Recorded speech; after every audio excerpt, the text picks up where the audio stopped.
अपराधी कितना ही शातिर क्यों ना हो, कितना ही वो अपना दिमाग चलाए कि मैंने जुर्म किया है और मैं बच जाऊंगा, लेकिन नहीं, जो अपराध किया है उसकी सजा उसको मिल के ही रहती है, फिर वो कितना ही शातिर क्यों ना हो। ये सत्य है फ्रेंड्स। यहाँ पर एक पति इतने शातिराने तरीके से अपनी पत्नी की हत्या कर उस उस जुर्म को छुपाने की कोशिश करता है कि वो उसने वो किया ही नहीं है, लेकिन जब वो पुलिस के पास में जाता है तो अपनी ही बातों में उलझ जाता है और फंस जाता है। कैसे क्या थी ये पूरी कहानी कि उसने अपनी पत्नी की हत्या कर दी। तो चलते हैं पूरी घटनाक्रम में। आप सभी को मेरा प्रणाम। मैं सरिता राठौर। फ्रेंड्स, वीडियो पर नए हैं तो प्लीज वीडियो को लाइक और चैनल को सब्सक्राइब जरूर कर देना। इसकी शुरुआत होती है ये मध्य प्रदेश जबलपुर, ये कुंडम थाना चौराई गांव की रंजीत और सरला की है। फ्रेंड्स, ये दोनों कॉलेज फ्रेंड्स में एक दूसरे से मिले, दोनों कॉलेज में मिलते हैं एक दूसरे से क्योंकि दोनों एक ही जाति के थे, एक ही समाज के थे, और धीरे धीरे पढ़ाई के दौरान ही इन दोनों को एक दूसरे से प्रेम हो जाता है। जब एक दूसरे से प्रेम हो जाता है और साथ में जीने मरने की कसमें खाते हैं कि हम साथ में जिएंगे, साथ में मरेंगे, हम तुमसे ही शादी करेंगे, हम किसी और से शादी करने के लिए सोच भी नहीं सकते और ना ही किसी और के साथ में जीवन यापन कर सकते हैं। उसके बाद में इनका जो प्रेम परवान चढ़ता है, उसके बाद में घर वालों से बात करते हैं कि ऐसे ऐसे करके लड़की है, लड़की अपने घर वालों से बताती है, लड़का अपने घर वाले से बताता है। घर वालों को भी कोई ऐतराज नहीं होता है क्योंकि दोनों पढ़े लिखे थे और दोनों ही एक ही समाज के थे, तो घर वालों को कोई दिक्कत नहीं कि एक ही जाति के हैं। दोनों का रिश्ता पक्का हो जाता है, रिश्ता पक्का हो जाता है, एंगेजमेंट होती है, सारे लोग बहुत खुश। उसके बाद में लड़का लड़की भी बहुत खुश क्योंकि वो जिससे प्रेम करते थे वो उनका उनका जीवन साथी बन रहा है। उसके बाद में एंगेजमेंट होने के बाद में शादी की डेट फिक्स हो जाती है, शादी का समय आ जाता है और शादी हो जाती है, सारे लोग बहुत खुश। उसके बाद में जो लड़का होता है उसकी जॉब लग जाती है पटवारी में, पटवारी में उसका सिलेक्शन हो जाता है, सारे लोग बहुत खुश कि लड़के की पटवारी में जॉब लग गई है। लड़की भी अपना स्कूल में पढ़ाने की वो करती है कि मैं भी पढ़ाने लगती हूँ। इस दौरान जो लड़की की शादी होती है, इनकी शादी 2021 में होती है। 2021 में इनकी शादी होती है और जब जॉब लग जाती है पटवारी की तो ये शाहपुरा जाते हैं वहाँ नौकरी करने के लिए, क्योंकि जहाँ रह रहे थे वहां से दूर जॉब लगती है, तो शाहपुरा में जाते हैं नौकरी करने के लिए। इनके घर में खुशियां आती हैं, इनका एक बेटा भी हो जाता है। जब बेटे का जन्म होता है तो बहुत खुश थे। ये पति पत्नी जो थे, रंजीत और सरला, बहुत अपने जीवन में खुश थे क्योंकि पटवारी की जब जॉब लग गई तो इनको कहीं भी जाना होता था बाहर, तो ये अपनी पत्नी को साथ में लेके जाया करते थे। पत्नी के साथ, पत्नी भी बहुत खुश क्योंकि घूमने के लिए मिल रहा था, पत्नी कहीं भी जाती तो पति के साथ में जाती, बहुत अच्छे से चल रहा था। लेकिन जब सरला को जब बेटा हो गया तो यहाँ पर जो पटवारी होते हैं रंजीत, वो इनको ले जाना बंद कर दिए, ले जाना कम कर दिए, बंद ही कर दिए। कहीं भी जाते पटवारी के सिलसिले में, कहीं भी जॉब के सिलसिले में, तो ये काम के सिलसिले में जाते तो अपनी पत्नी को नहीं ले जाते, या कहीं शादी आदि हुई तो ये पत्नी को नहीं ले जाते, पत्नी घर में ही रहती है। तो ये चीज कहीं ना कहीं इनके यहाँ पर झगड़े का, कलेश का कारण बन रहा था। ऐसे ही एक दिन होता है, दोनों में मनमुटाव, झगड़े भी होने लगते हैं इन सब चीजों को लेकर। यहाँ पर एक दिन निमंत्रण आता है, किसी रिलेशन में शादी थी और जो पटवारी होते हैं वो खुद चले जाते हैं, अपनी पत्नी और बच्चे को साथ में नहीं ले जाते हैं। जब पत्नी को साथ में नहीं ले जाते हैं और रिश्तेदार के यहाँ पर शादी होती है, तो ये जो सरला है इसको बहुत बुरा लगता है कि मतलब रिश्तेदारी में शादी थी और मुझे नहीं लेके गए हैं। इसी बात का घर में कलेश होता है। जब पटवारी वहां से लौट आते हैं रंजीत शादी करके, तो पत्नी आग बबूला हो जाती है और गुस्सा करती है कि तुम मुझे लेके क्यों नहीं गई। यही सब चल रहा था, पहले दिन, दूसरे दिन, तीसरे दिन, 4 दिन हो गए थे कंटिन्यू झगड़ा करते। जैसे ही पटवारी अपने काम से घर वापस आते वैसे ही जो पत्नी है झगड़ा शुरू हो जाता, सरला का झगड़ा शुरू हो जाता।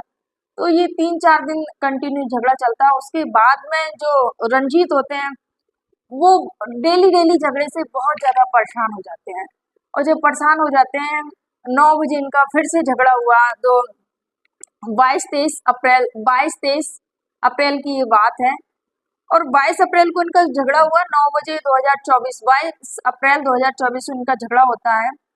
और ये क्या करते हैं, झगड़े को शांत करा के, और 9 बजा था, उसके बाद में ये सो जाते। उसके बाद में ये क्या करते हैं, अपनी पत्नी की गला दबाकर हत्या कर देते हैं। जब पत्नी की गला दबाकर हत्या कर देते हैं, बच्चा था, साथ में बच्चा था, बच्चा सो रहा था। पत्नी की हत्या करने के बाद में ये मामला मैं आपको बता दूं, 23 अप्रैल का 2024, 23-24 अप्रैल का मामला है ये बताऊं। 16 अप्रैल को शादी थी, जो कि पति अकेला गया था। 16 को शादी थी, और ये 4-5 दिन ये चला मैटर। 22 को इन्होंने खुद अपनी पत्नी की हत्या कर दी। उसके बाद में ये क्या करते हैं, अब हत्या कर दी, गला दबा दिया, अब कैसे क्या लाश को ठिकाने कैसे लगाया जाए, सबको कैसे। तो दिमाग में आया कि लाश को बोरी में भरते हैं, और 3 बजे सुबह घर से निकलकर वहां से 5 किलोमीटर एक बांध है, वहां पर फेंकने की तैयारी कर देते हैं। जो मोबाइल होता है उसको दूर फेंक देते हैं। और वहां पर सुबह जैसी हो रही थी, लोगों की हलचल थी, और तो हलचल की वजह से ये क्या करते हैं, झाड़ियों के पीछे में उस बोरी को छिपा देते हैं। जब बोरी को छिपा देते हैं, इन्होंने क्या किया कि कैसे कि लाश को कैसे दबाया जा सके। तो जो कि बांध चल रहा था, तो उन्होंने देखा कि अगर पत्थर बांध देंगे लाश में, तो वो लाश ऊपर नहीं आएगी, वो नीचे बैठ जाएगी। उसके बाद में ये वही करते हैं। फिर दूसरे दिन फिर सुबह होती है, ये जल्दी ही उठते हैं, और वहां पर निकल जाते हैं कि लाश को ठिकाने के लिए, क्योंकि बोरी इन्होंने झाड़ियों में छिपा के रखी थी। और वहां पर 5 किलोमीटर वहां से दूरी थी, अपनी बाइक पर बांधते हैं, और वहां पर फिर से निकल जाते हैं, और उस लाश को वहां पर फेंक देते हैं। जब पानी में फेंक देते हैं, उसके बाद में ये खुद 23 अप्रैल को पहुंच जाते हैं थाने, और रिपोर्ट कराते हैं जाके, कि बोलते हैं कि मेरी पत्नी का पता नहीं चल रहा है, और पता नहीं कहाँ चली गई है मेरी पत्नी।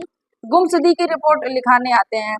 तब वो रिपोर्ट लिखाने आते, तो जो पुलिस होती है वो नंबर देखते हैं, नंबर में देखते हैं कि घंटी जा रही है पर कोई कॉल नहीं उठा रहा है।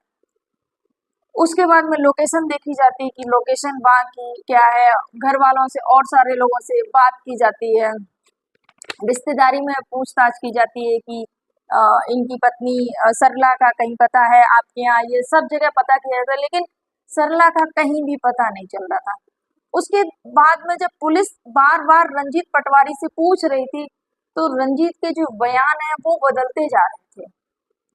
रंजीत अपने ही बातों में फंसता जा रहा था, क्योंकि झूठ एक झूठ छिपाने के लिए आपको 100 झूठ बोलने पड़ेंगे, और जब आप 100 झूठ बोलेंगे तो ऑटोमेटिक सारे जो जिसके सामने आप झूठ बोल रहे हैं, वो सामने वाला झूठ आसानी से पकड़ लेगा, क्योंकि ये बंदा झूठ बोल रहा है। क्योंकि आप झूठ बोलने के लिए आप बातों को बदलेंगे उसके छिपाने के लिए, और सत्य को कभी भी वो करने की जरूरत नहीं पड़ती है, उस पर लीपापोती करने की जरूरत नहीं पड़ती है सत्य पर। सत्य तो सत्य है, वो एक बार बोले या 100 बार बोले, बस एक ही बार उसके मुंह से वही शब्द निकलेगा। लेकिन झूठ को आपको छिपाने के लिए आपको बार बार उस पर पॉलिश करनी पड़ेगी, ये सत्य है। यहाँ पर जब पुलिस को शक हुआ कि कहीं ना कहीं मुझे इन पर ही शक, पटवारी पर ही शक लग रहा है, पति पर ही लग रहा है, तो पुलिस ने सख्ती से पूछताछ की। और जब पुलिस ने सख्ती से पूछताछ की, तो पटवारी ने सारा कुछ बयान कर दिया। पटवारी ने सब कुछ बताया कि ऐसे ऐसे करके मैं 16 अप्रैल को मैं शादी में गया था। पटवारी ने सारा कुछ बताया कि हम एक दूसरे से बहुत प्रेम करते थे, हमारा जीवन बहुत अच्छे चल रहा था। उसके बाद में मेरी जॉब लग गई, उसके बाद में यहाँ रहने लगे, कहीं भी जाता था पत्नी को साथ में लेके जाता था। पूरा सब कुछ बयां किया पुलिस वालों के सामने, और बोले जब बेटा हो गया तो मैंने ले जाना बंद कर दिया। अभी 16 अप्रैल को कहीं शादी थी रिश्तेदारी में, तो मैं अपनी पत्नी को वहां ले नहीं गया साथ में, इस वजह से पत्नी ने मेरा जीना हराम कर दिया था।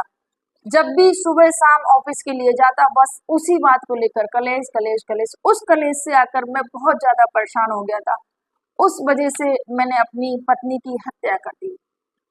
जैसे ही उसने जुर्म अपना कबूल किया, पुलिस गिरफ्तार कर लेती है और जेल भेज देती है। फ्रेंड्स, यहाँ पर जो रंजीत पटवारी ने किया बहुत गलत किया। इस इस बच्चे का सोचिए, उस बच्चे का क्या, अपने ही घर को कैसे छोटे छोटे क्लेशों से जुर्म को दस्तक दे दी रंजीत पटवारी ने। उस बच्चे की देख रेख कौन करेगा। माँ की हत्या हो चुकी है, पिता माँ की हत्या के जुर्म में जेल में, अब उस छोटे से बच्चे का सोचिए देख रेख कौन करेगा। तो ये अगर पटवारी ये सब चीजें ना करते, यहाँ पत्नी की भी थोड़ी रही है कि अगर चीजें हो गई तो हो गई, उनको छोड़ो, लेकिन यहाँ पर आपको पटवारी को ये बिल्कुल नहीं बनता था कि किसी की हत्या कर दे, और यहाँ पर पटवारी ने खुद ही अपने घर को बर्बाद कर दिया एक गलत कदम उठा के। सोचिए, जिस इंसान से आप प्रेम करते हैं और जिस इंसान से आपने वादा किया साथ रहने का, साथ जीवन यापन करने का, 7 फेरे 7 कस्में वादे, सबको आप एक एक क्षण में सब भूल कर और आप उसी इंसान की हत्या कर देते हैं। बेहद ही सोचनीय ये बात है। यहाँ पर मैं यही बोलना चाहूंगी कि कोई भी कदम उठाने से पहले 100 बार सोचिए कि उसका परिणाम क्या होगा। आप गलत कर रहे हैं, आपने जुर्म किया है तो आपको सजा जरूर मिलेगी और आप जेल जाएंगे। उसके बाद में आपका जो बच्चा है, आपके घर की स्थिति क्या होने वाली है। और जब आप इन सब चीजों को अंजाम देते हैं तो मुझे लगता है कि थोड़ा सा चीजों को सोचे। अगर कोई गुस्सा आता है, थोड़ा सा शांत हो जाइए थोड़ी देर के लिए। आप अगर थोड़ी देर के लिए अपने गुस्से को शांत कर लेंगे तो इन सब चीजों को टाला जा सकता है। फ्रेंड्स, ये स्टोरी सुनाने का उद्देश्य किसी को आहत करना नहीं था, किसी को परेशान करना नहीं था, या किसी को दुख पहुंचाना नहीं था।